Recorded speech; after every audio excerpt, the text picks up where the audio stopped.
بسم اللہ الرحمن الرحیم۔ مکہ کے ارد گرد کئی چھوٹے چھوٹے قبیلے مقیم تھے۔ انہی میں سے ایک قبیلہ بنو اراش تھا۔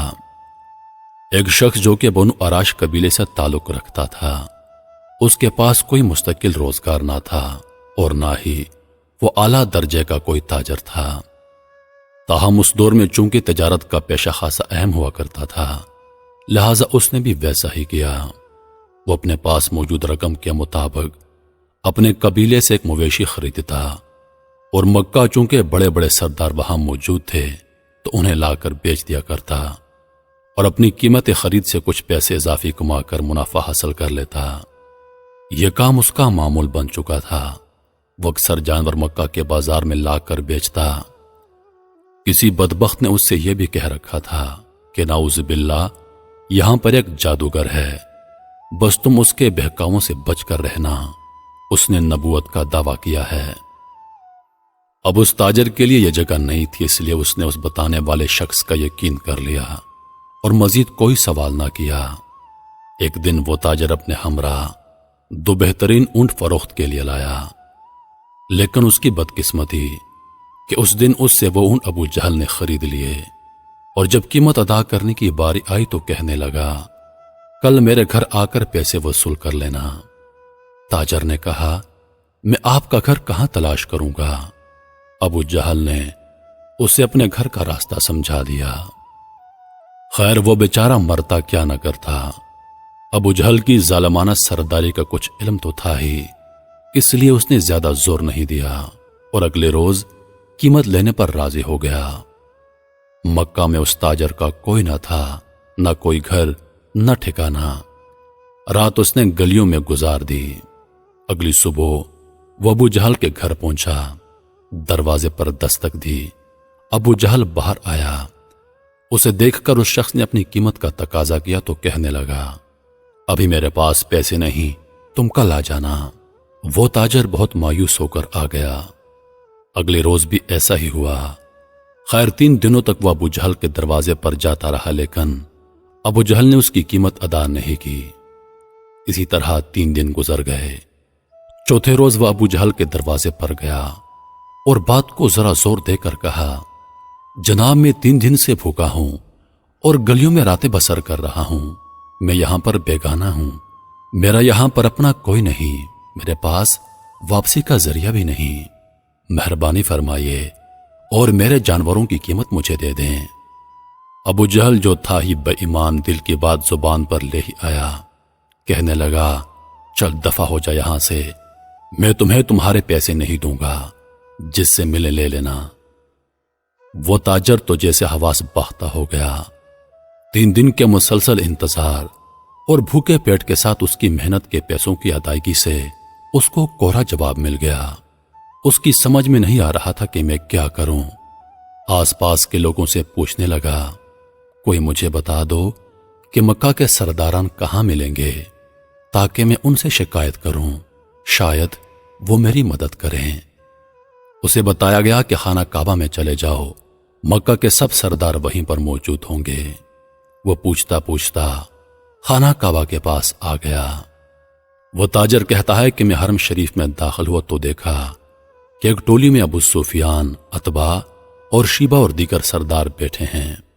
میں ان کے پاس گیا اور کہنے لگا، مجھے آپ لوگوں کی مدد کی ضرورت ہے۔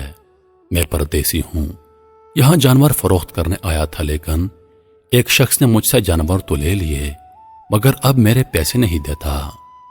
عتبہ نے گرج کر کہا، کون ہے جو تمہارے پیسے نہیں دیتا؟ مجھے بتاؤ، میں اسے دیکھتا ہوں۔ تاجر کہتا ہے کہ میں نے کہا کہ اس کا نام ابو جہل ہے۔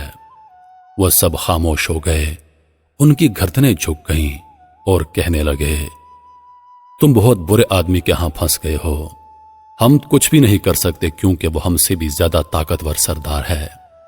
یہ سن کر میرے پیروں تلے زمین نکل گئی۔ میں کانپنے لگا، رونے لگا کہ اب میں کیا کروں، میرے پاس تو اب کچھ بھی نہیں۔ اب وہ تاجر کہتا ہے کہ عتبہ نے مذاق کیا اور کہا کہ وہ سامنے جو کعبے کے ساتھ ٹیک لگائے بیٹھا ہے، جاؤ اس کے پاس جاؤ، وہ تیرا مسئلہ حل کروا سکتا ہے۔ یہ کہہ کر وہ سب سرداران تالی مار کر ہنسنے لگے۔ تاجر کہتا ہے کہ میں حیران ہوا کہ مجھے ان کے پاس جانے کو بھی کہتے ہیں اور میرا مذاق بھی کرتے ہیں، میں کروں تو کیا کروں؟ لیکن ڈوبنے کو تنکے کا سہارا۔ ابو تاجر نبی کریم صلی اللہ علیہ وآلہ وسلم کی جانب چل پڑا۔ وہ آپ کو نہیں پہچانتا تھا، لہذا اس نے آپ کو وظائف پڑھتے دیکھا تو ایک طرف بیٹھ گیا، یہ سوچ کر کہ جب آپ فارغ ہوں گے تو وہ عرض کرے گا۔ مگر سبحان اللہ، شان مصطفیٰ صلی اللہ علیہ وآلہ وسلم کہ جیسے ہی وہ آدمی پیچھے آ کر بیٹھا، آپ نے اپنا رخ اس کی طرف پلٹ لیا اور صرف دو باتیں کہیں۔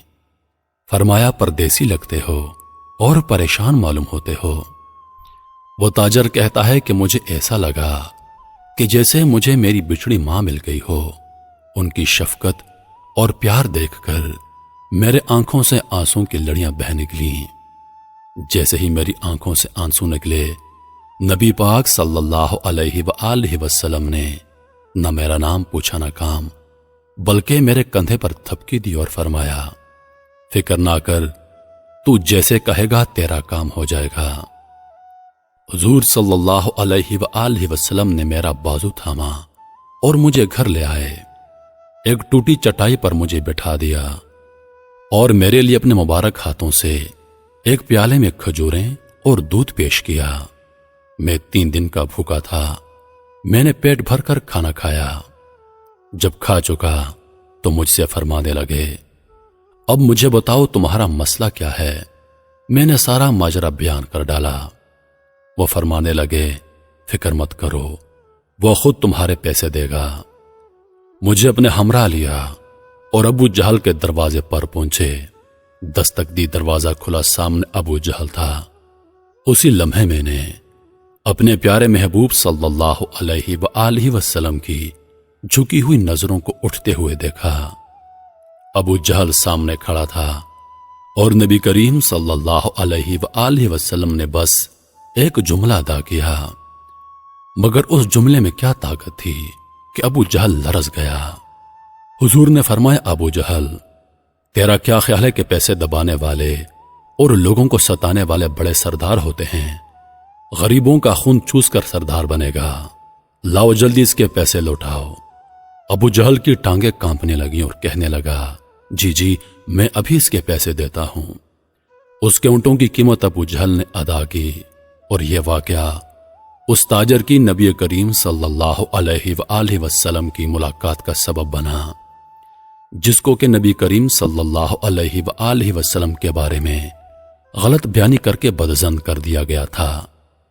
تاجر کو اس کے پیسے مل گئے۔ جب وہ جانے لگا تو اس نے پوچھا، اے مہربان انسان، آپ کون ہیں اور آپ کا نام کیا ہے؟ حضور نبی کریم صلی اللہ علیہ وآلہ وسلم نے فرمایا، چھوڑیے جناب، آپ کا کام ہو گیا، آپ جائیے۔ وہ تاجر کہتا ہے کہ میں جیسے ہی پلٹا، مجھے راستے میں مکے کا وہی آدمی ملا جس نے مجھے بتایا تھا کہ مکہ میں ایک جادوگر رہتا ہے۔ اس نے میرا ہاتھ پکڑا اور کہا، ارے بھائی، تم اس جادوگر کے پاس کیسے پھنس گئے ہو؟ یہ تو وہی جادوگر ہے جو اپنے آپ کو نبی مانتا ہے۔ تاجر کہتا ہے کہ میں نے اس آدمی کا ہاتھ جھٹک کر کہا، ارے بدبخت، میں نے دنیا دیکھی ہے مگر میں نے آج تک ان جیسا نہیں دیکھا۔ اس کے بعد تاجر پلٹ کر نبی پاک صلی اللہ علیہ وسلم کے پیچھے دوڑتے ہیں، ان کے پاؤں سے لپٹ جاتے ہیں اور کہتے ہیں، میں اقرار کرتا ہوں کہ آپ اللہ کے سچے رسول اور نبی ہیں، مجھے اپنے دین میں شامل کر لیجئے۔ اس طرح نبی پاک صلی اللہ علیہ وآلہ وسلم اس کو کلمہ پڑھاتے ہیں اور وہ مسلمان ہو جاتا ہے۔ میرے محترم عزیز دوستو، اس واقعے میں ہم سب کے لیے ایک بہت بڑا سبق موجود ہے۔ وہ یہ ہے کہ کیا وہ آدمی اپنے پیسوں کے ملنے کی وجہ سے مسلمان ہوا؟ نہیں، بلکہ اس کو پیسے مل چکے تھے، وہ جانے والا تھا، لیکن جس چیز نے اس کے دل پہ اثر کیا وہ تھے نبی پاک صلی اللہ علیہ وآلہ وسلم کے اعلیٰ اخلاق، آپ کا اعلیٰ کردار اور آپ کی بے پناہ شفقت۔ یہی وہ چیز تھی جس نے اس کے دل کو پگھلایا اور اس نے اسلام قبول کر لیا۔ میرے محترم عزیز دوستو، تاریخ اسلام پر اگر نظر دوڑائیں تو کسی بھی آدمی پر زبردستی نہیں کی گئی، کسی کو بھی زبردستی مسلمان نہیں کیا گیا، بلکہ جتنے لوگ نبی پاک صلی اللہ علیہ وآلہ وسلم پر ایمان لائے، جتنے لوگوں نے اسلام قبول کیا، ان کے پیچھے وجہ صرف ایک تھی، نبی پاک صلی اللہ علیہ وآلہ وسلم کے اعلی اخلاق۔ اس لیے قرآن پاک میں ارشاد ہے کہ ہم نے نبی پاک صلی اللہ علیہ وآلہ وسلم کو اخلاق کے اعلی مرتبے پر فائز کیا ہے۔ امید کرتا ہوں کہ ویڈیو آپ دوستوں کو پسند آئی ہوگی۔ ویڈیو پسند آ جائے تو لائک اور شیئر ضرور کر دیجیے گا، اور آنے والی نئی ویڈیوز کے لیے ہمارے چینل کو سبسکرائب کر دیں اور ساتھ میں موجود گھنٹی کے بٹن کو ضرور دبا دیں تاکہ ہماری ہر نئی آنے والی ویڈیو سب سے پہلے آپ تک پہنچے۔